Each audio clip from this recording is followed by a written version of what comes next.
Greetings and salutations, everybody. Rad Dreams here. Welcome to the Rad Dreams review. I know it's been a couple days since my last video. I do apologize for the wait. Things have been really crazy, at my job as well as, in real life stuff. So I do appreciate y'all being patient with me. But last Sunday, I had the opportunity to take part in a online webcam Digimon TCG tournaments hosted by the Collector's Vault. It was a 128 player tournament, so it was a pretty good size. And we placed top 8, 8th place to be more precise. So I'm super excited about that. And I'm also really excited to share with you, a match by match kind of breakdown, as well as my deck profile, for anybody that is interested. You can kind of give it a shot for yourself. And, you can always comment on the deck profile as well. See if you agree with what I decided to run with and what I decided to kind of tech in. Now, I'll preface this prior to getting into the video. I do want to make adjustments to this deck, and I will kind of go over those when we kind of go through the cards, all right? So with that being said, let's get into it. All right, who's ready for this deck profile? We decided to pilot Blue Imperialdramon for the, the Collector's Vault webcam tournament, all right? And we made some minor adjustments. I based this list off of another one that I discovered online. I can't recall who made it, but I did make adjustments to it. So we'll start with our babies. We have our 1, 2, 3, 4 Upamon. We will put him over here. And then we have 1 Demi-Vemon with, when attacking once per turn, if this Digimon has jamming, trigger draw 1. The main one that we want to concern ourselves with, obviously, is Upamon, because that comes up quite a bit. But when you hit the Demi-Vemon, it also helps out a lot. So let's start off with our rookies, our level 3s. All right, so we have 2 copies of Gomamon with the inheritable gain 1 memory upon deletion. This comes in very handy when you slap a Grizzlymon on top, or like a XVmon or Gorillamon, etc. It really helps you gain that extra advantage if he gets deleted and has something on top of it, so you can inherit that memory. So that I decided to run 2 of them.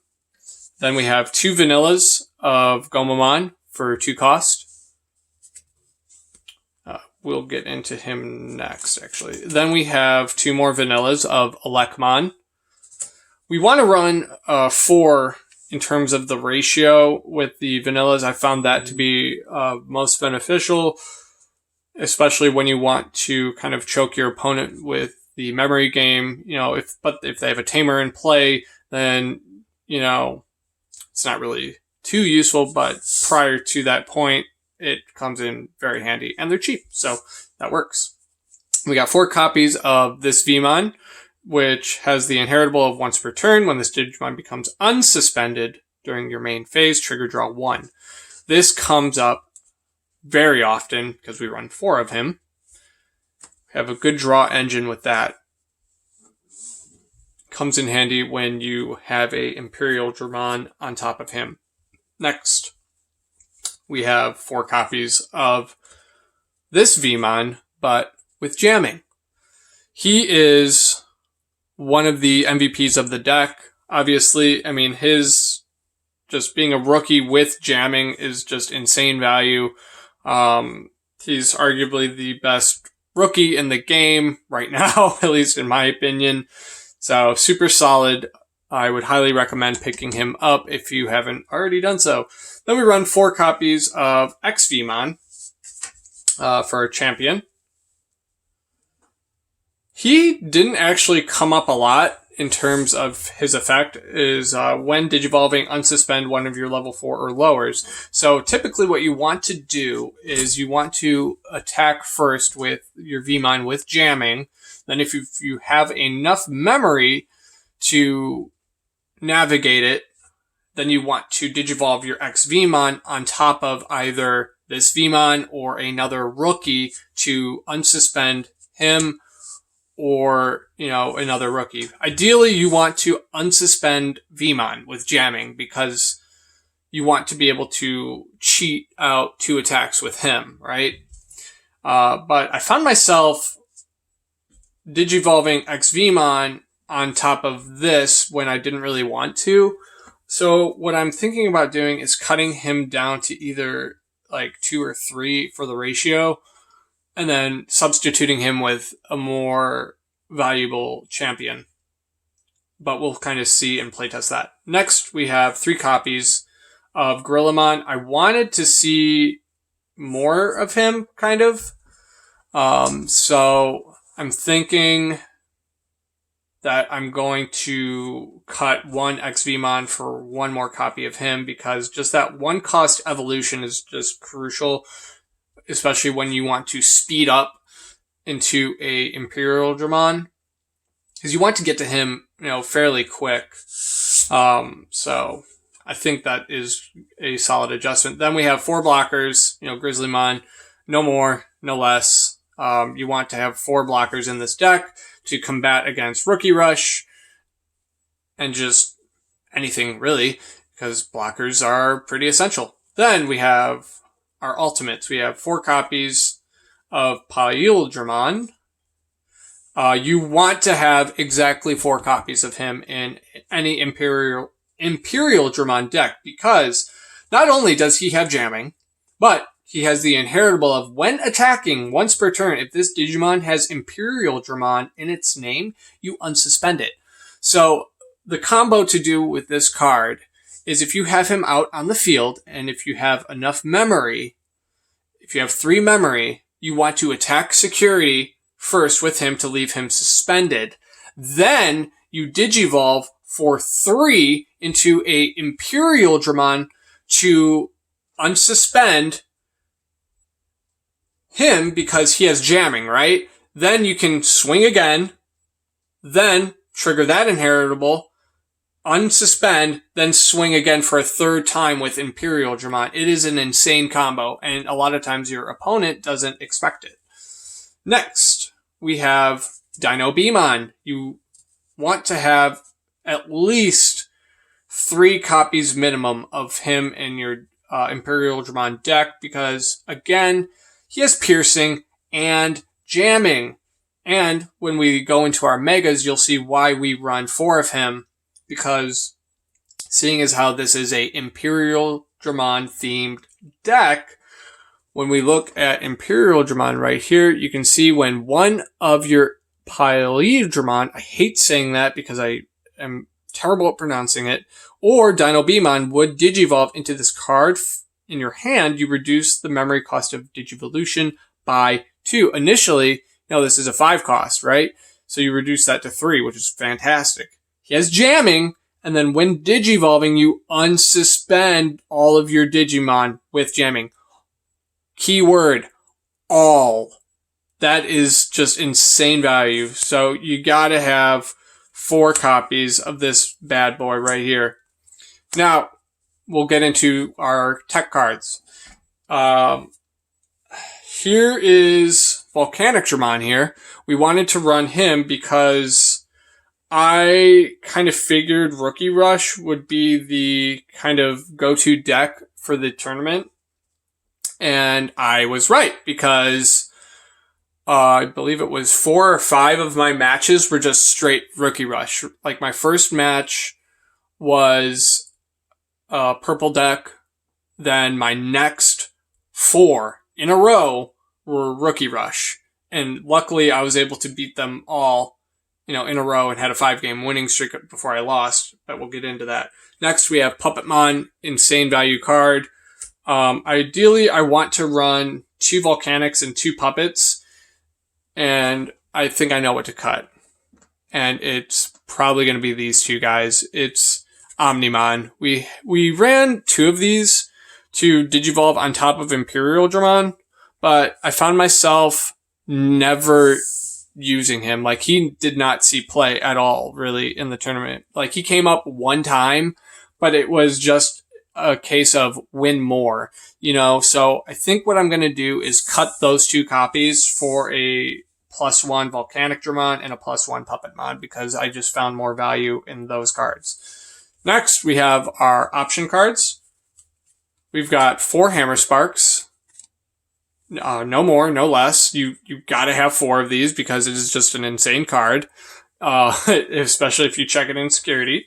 It's just fantastic. A lot of times it shifts the turn over to the other player. So it's just value the card, really. Next, we ran 2 copies of Cocytus Breath. This came up a couple times. I think I'm going to dumb it down to 1 copy and put something else in it in favor of it, because it didn't really do everything that I wanted. But we'll kind of see. We'll kind of play it by ear with that. Next, we'll get into our last 3 cards, which are Tamer cards, which we have Davis Motomiya. We do not want to run anymore. I was debating on doing a +1 copy of a Ken Ichijoji for the memory gain. I am still kind of leaning towards that, to run 4 Tamers instead of 3, because I want to see them more, because a lot of times your opponent will want to choke you. And with Imperialdramon, you want to have as much memory as possible to maximize your turns. So, yeah. That is kind of a full-scale picture of the deck profile. If you want to screenshot it, by all means, you can definitely do so. Let me know in the comments below what you think of the deck, what you think of any potential substitutions might be.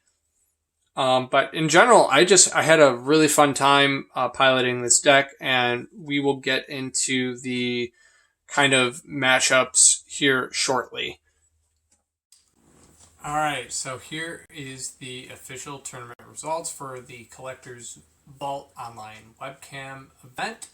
And in first place, we have Dan Vang, who piloted Omnimon Red, and I highly recommend you check out his YouTube channel, as well as his team Gaia Force Gaming. They're a group of really good dudes who are able to just come together and have this like competitive mindset and place in a lot of tournaments. So I highly recommend you checking them out. Then we have Tyler Smith, followed by John Mendoza, Patrick Dismaris, Matthew Lang, Raul. Not gonna try to pronounce that last name. I do apologize. Then we have Gage Swift. Then we have me, obviously, in 8th place. And we'll kind of go through the top 16. This is kind of like a breakdown of like the percentages and everything of that nature. So after Matthew, we have Bishop Rice, Robert Brown, we have Daniel Gill, David Zhang, Taylor Beach, Arlington Hendrickson, and Navier Di Carlo. And then we will go into kind of the match breakdown that I personally experienced. So, as you can see here, we have our first match, strangely enough, purple of all things, so that kind of took me by surprise, but we ended up winning 2-1. The one loss, there was just really nothing I could do. He really just dominated me that time, but luckily I was able to eke it out in the end. Then round 2, Rookie Rush. We had that 2-1. It was very, very close in this matchup. Nothing really too notable about it, though. Round 3, another Rookie Rush. We went 2-1. Another kind of back and forth. It could have gone either way. Then round 4, we had another Rookie Rush. So it looks like we actually only faced against 3 Rookie Rush decks. I thought I faced more than that, but I guess not. Round 5, we got absolutely, positively decimated by Red Omnimon. It ran, what did it run? It wasn't Ragnarlordmon, but it was, Omnimon Ultra S as well as regular Omnimon. Then after that, we had round 6 loss, 2-1, another red Omni deck. Very similar to the round 5 one. Luckily, we were able to win once, but the last match, it was close, it was. But ultimately, I did lose. Both of those matches were on stream as well, so a lot of y'all got to see me get defeated, so that was unfortunate for me. Then last round, round 7, we faced against a pretty traditional blue Omnimon deck, and we ended up going 2-0. Nothing too notable about those matches. We won them fairly handily. However, the opponent did play extremely well and should definitely be commended because he did not make it easy by no means, you know.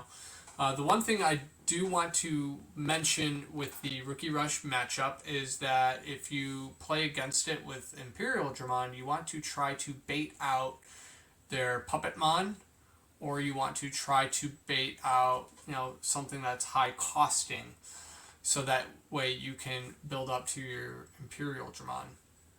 Or you want to try to get them to flood the board with 4,000 DP dudes and then just drop your Volcanic Dramon. I was able to do that 2 times, and after I dropped it, there was just no coming back for my opponent. Then another thing to consider is you want to try to bait out a Puppetmon. I think I mentioned that earlier though. But if they do that to you, and if you have a Imperialdramon in the waiting, you can just unsuspend your guys that are suspended with jamming, and then you can clear the board or swing for game or just establish yourself in a more dominant way. But yeah, that'll kind of do it for the deck profile, as well as kind of a match-by-match breakdown of everything that I encountered. And like I said, I do want to kind of fine-tune this deck more because it is a very good deck. I definitely think that Imperialdramon in the blue variety is a tier 1 deck, 100%. And it does well against Rookie Rush, in my opinion. Has a lot of answers to it.